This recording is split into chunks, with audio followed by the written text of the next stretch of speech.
Hello, this is April Riley with Aledo ISD Instructional Technology. Today we are going to do a quick tutorial on the smartboard. Let's get started. Here are some basics that you need to know. How to tell if your board's connected, how the board works, and the best way to clean your board.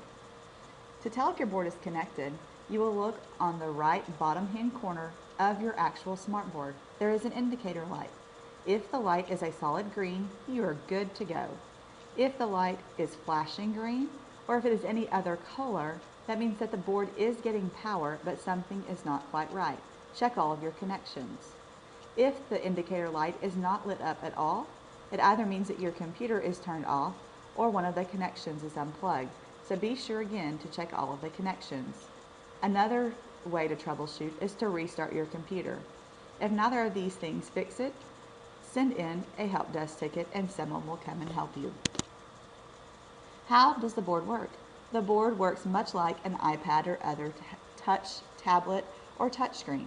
This smartboard is a giant touchscreen, so you and your students can use your finger to touch and operate your board.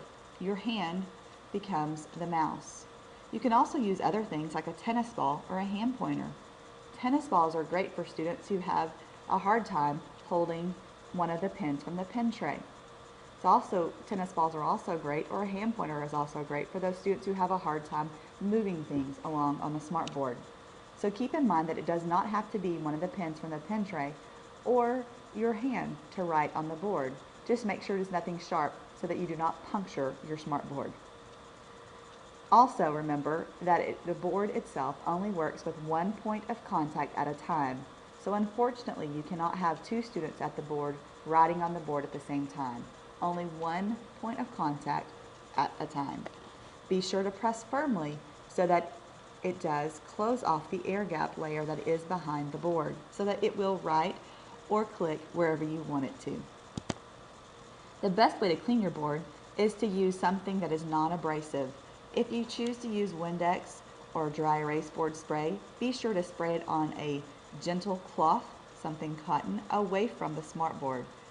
If something drips down into the pin tray, you are likely to have a short in your smartboard. So remember to keep all liquids away from that pin tray. Another item that you could use to clean your smartboard is baby wipes. Baby wipes would be great to clean your board with. Now let's look at some smartboard basics.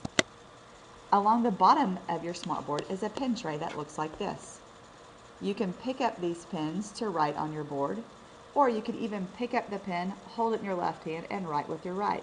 As long as there is nothing inside the pen tray, it will write on the board. You can also use the eraser. Pick up the eraser last, and you can erase whatever you have written.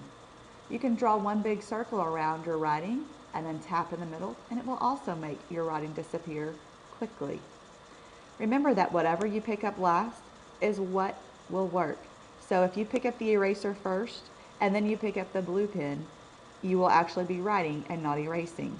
Or if you pick up the blue pen and then you pick up the red pen, but you have both pens in your hand, you'll be writing with red on your board. So keep in mind that the last object that you pick up will be what it works, because there are sensors inside this pen tray. Now let's look at how to best orient your smartboard. Orienting means how the board works as you touch it. When you touch the board, you want it to work correctly wherever you touch. So to quickly orient your board, you will press both the keyboard button and the mouse button at the bottom of your smartboard. When you press those two buttons, hold them down simultaneously, a new screen will come up on your smartboard, and it will have a tracking device for you to track around your board. Remember to touch directly in the center of those little tracking marks so that you can correctly orient your board. Your students will know how to do this oftentimes, and they can often do it quickly, and they enjoy it, especially the younger ones. They see it as a video game type environment. So once you get it oriented, wherever you touch on the board, it should respond. If you are trying to write over here on the left, but your ink appears over on the right, your board is not oriented correctly. So be sure to make hold down these two buttons to get it oriented. how to access your keyboard so that you do not have to go back to your computer. While you're teaching from your smartboard, you can press this keyboard button and an on-screen keyboard will appear on your smartboard. You can type directly on your smartboard rather than having to go back over to your laptop. You can also right-click from your smartboard. There is a mouse button.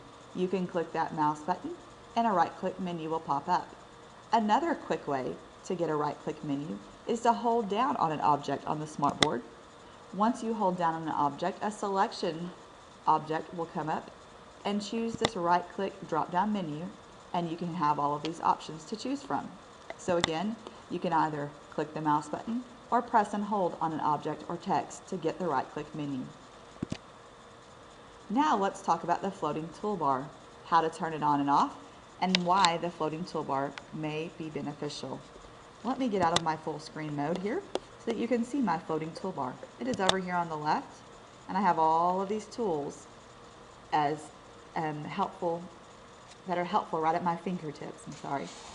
You can choose a pen to write with. You can choose a highlighter. It's great to have this floating toolbar turned on when you're not inside the notebook software for the smartboard.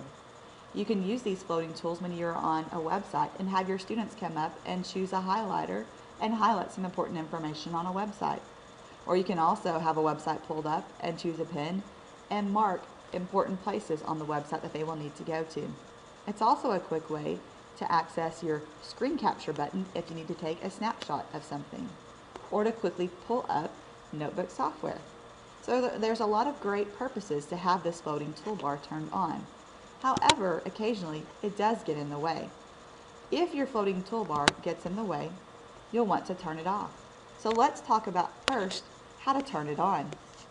Go down to your Start menu and type in Smart.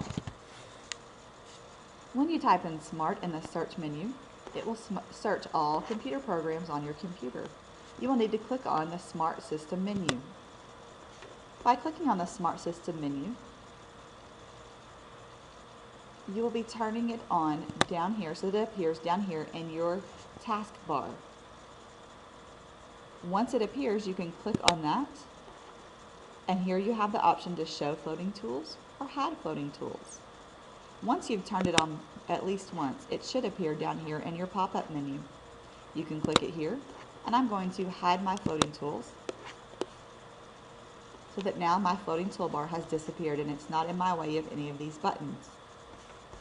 Whenever you view the notebook software tutorial for this lesson, you can pull these tabs out as reminders of how best to turn on and off the floating toolbars and why the floating tools are beneficial.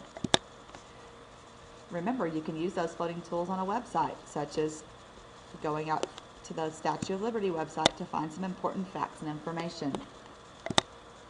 This wraps up our smartboard tutorial. If you have any questions, please feel free to email me at ariley@aletoisd.org.